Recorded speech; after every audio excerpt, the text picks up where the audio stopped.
Thank you, Andrew. Birthday beer.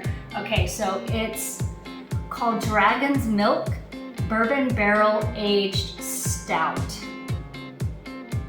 It is made by New Holland Brewing Company. Ooh, and 11% ABV. So, you know, hopefully I'm not totally drunk by the time this sugar cookie episode is over.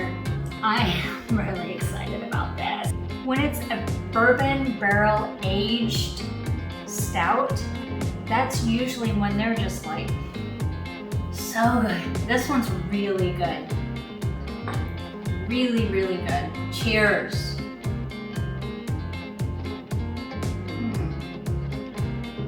That's incredible. Okay, butter cookie recipe. It's really easy. There's only a few ingredients, and it's going to use the creamy mixing method.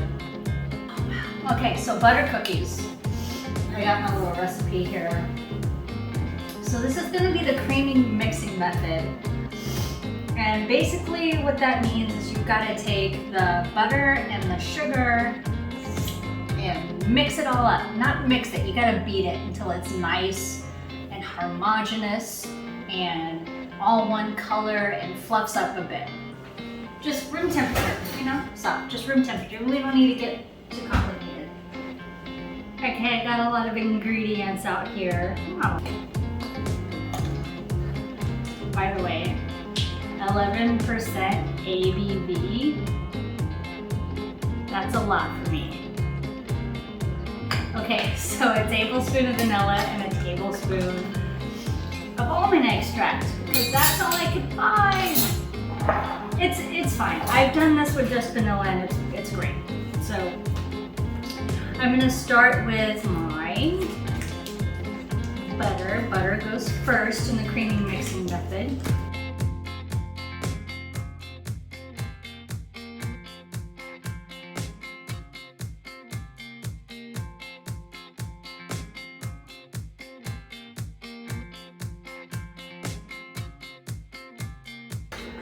Okay, so I have mixed my sugar and my butter until it's lighter in color. It's a little fluffier. It's like all one consistency. I believe they call that homogeneous.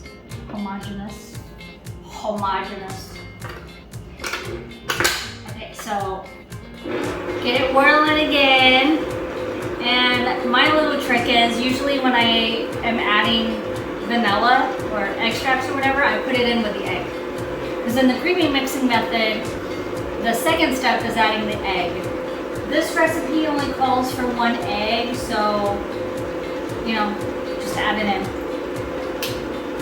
If it were more than one egg, you would add it one egg and then let it kind of mix and combine, and then you would add the other egg. Okay. I'm drunk. Okay. The egg has been incorporated nicely. And now I'm at the last step for today with my creamy mixing method. I'm gonna put a little bit of flour in. I'm doing the dry ingredients. There's no baking soda, there's no baking powder. Like I said, there's no salt. So the only dry ingredient that I have is the flour.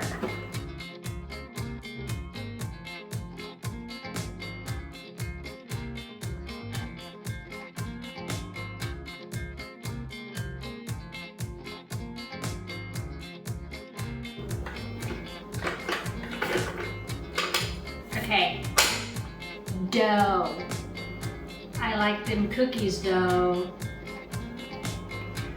I don't actually speak Ebonics in real life. I'm just pretending.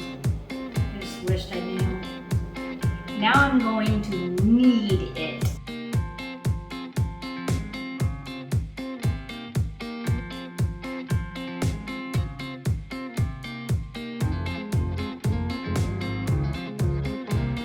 Here's the thing with cookie doughs, most of the time you have to let the dough, you have to let dough pretty much any kind, pie dough or whatever, you have to let it set in the refrigerator and cool for at least a couple of hours.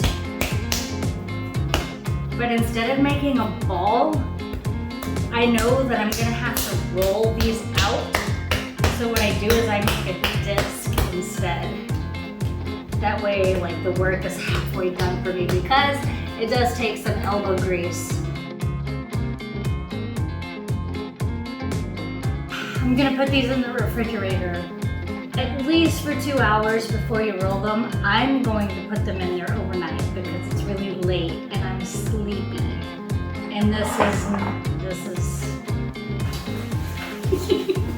God.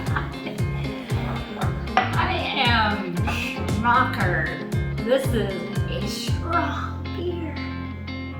I am drunk. It was just one beer. I've eaten dinner.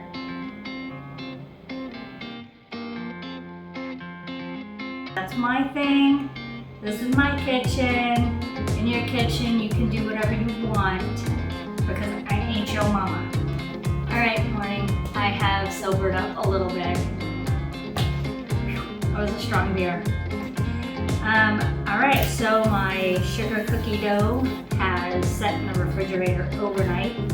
They are hard as rocks when you take them out of the refrigerator, so I kind of like to take them out about 30 minutes ahead of time before I start rolling them out and let them warm up a little. You don't want them to get really, really warm because all that butter in there, I mean, it just... Got my rolling pin. This is actually a rolling pin for fondant, but I really like using this for dough because it's easy to clean. It doesn't leave, like, you know, marks from the edge of it, and it's really heavy, like really heavy. You could really hurt somebody with this. But anyway, it's good for rolling dough because it's heavy, because you don't have to put so much effort into rolling the dough because it's heavy. It's heavy. I've also got a few baking pans, sheet pans. Don't judge me. I know this is like super dirty and I really need to clean them. But I got a sill pat. I got sill pats for all of my pans. If you don't have a sill pat, I recommend you use parchment paper, which you can easily find at any grocery store in the foil and saran wrap section.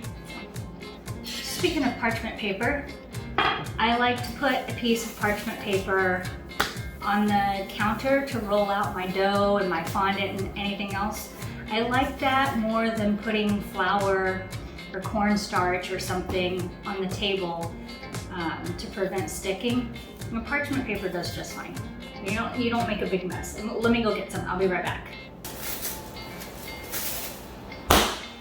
Here's my puck. I don't give a puck about what you think. Nice and easy. It's not easy. I'm putting in some elbow grease here. This is another reason why I like using parchment. You can just spin it around. Now the thing about sugar cookies that I love is a nice thick cookie. If you roll it out too thin, it's fine. But I really like, as you're rolling, what you want to do is you want to like kind of rub your hand across. This is for anything, cookie dough, pie dough, whatever. And you'll be able to feel if, you know, one section of it is thicker than the other. And so I can feel right here that that's too thick. So, you know, that's the key. That way, you know, your dough doesn't get like burned on one end and, you know, nicely done on the other end, or possibly even underdone because the thicknesses of your cookie dough or your pie dough are off. So it's going to have different thicknesses.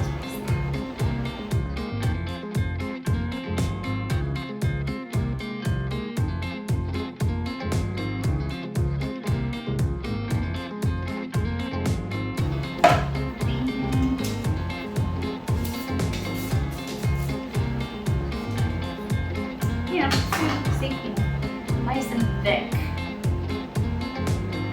That's, you know, a good bite. The thicker the better, if you ask me. I'm gonna put these in the oven at 350 degrees. I'm not even gonna tell you how long that's gonna take because I'm going to eyeball it. I don't know how long these are gonna take. Last time, they took like 8 minutes. This time they could take 5 minutes, they could take 10 minutes.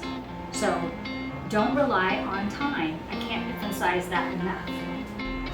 Okay, so these are fresh out of the oven, and as you can see, they have turned a nice solid white color. They are done. They do not need to be golden brown. If you leave them in the oven until they're golden brown, you're gonna have some burnt sugar cookies. You just want a solid color. They're nice and dry. When you touch it, you know it doesn't sink down. That's it. That's it. That's all you're looking for.